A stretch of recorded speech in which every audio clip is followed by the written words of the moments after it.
What if I told you that it is possible to image the Earth's interior in ways similar to CAT scans in the medical field?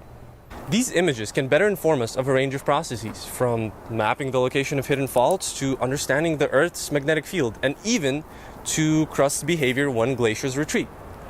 So now the question is, how do we scan the Earth? We do that with seismic waves. Seismic waves are basically energy that propagates through Earth's layers. These waves travel long distances, speeding up and slowing down depending on the types of materials present. The purpose of my project is to better understand the internal structure of the Wyoming Craton. Cratons in general are some of the oldest chunks of the continents. The Wyoming Craton has been a part of Laurentia, or modern-day North American Greenland, for more than 1.8 billion years. A problem that we're facing is that the craton is covered by younger sediments, which makes the interpretation of geologic features kind of difficult. This is where seismology comes into play. Before I even came to UCR, Dr. Heather Ford and her team already went to Wyoming and South Dakota and deployed 24 seismometers in a linear array, shown by the bigger red triangles. The seismometer is actually buried several inches underground for better receival of seismic energy. Technically speaking, anything that strikes the ground can produce seismic noise. It was for this reason it was important for us to find locations for seismometers that were as far away from human activity as possible. Because things like cars passing by on the road can ruin the data, either make it too noisy or just very difficult to read. Since the plan was to keep the seismometers in the ground for 3 years, it was important to keep them running. There were two sources of energy. One was the solar panel that would receive sunlight for most of the year. However, if snow was to cover it, a car battery was stored in the box serving as backup power.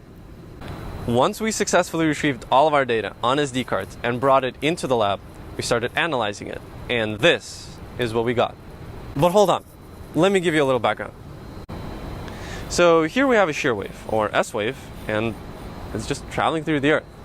Now imagine that at some point it hits the Wyoming Craton, where the direction of the crystal grains is different from the medium where it traveled before.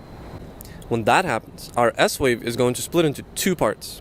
One will travel faster along the direction of the grains, while the other will be slower and will travel perpendicularly.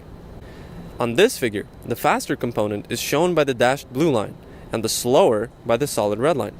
What we want to measure is the direction in which the faster component travels, and the delay times between the faster and the slower parts of the S wave. After looking through dozens of these splits, we plotted on a map, and we got some results. Each little bar is a splitting event. The length of the bar depends on the delay time. The bigger the delay time, the longer the bar. And the color just tells us which direction the fast component travels. When we first saw the results, we were a bit confused because we expected the direction of the plate motion to match the direction of the bars. But what we see is a lot more complex. We speculate that the complexity is related to the ancient structure that is preserved within the craton. In addition to that, we observe a distinct boundary midway along the array that matches well with other people's studies in the area. Thank you for listening. I hope that was informative, and have a nice day.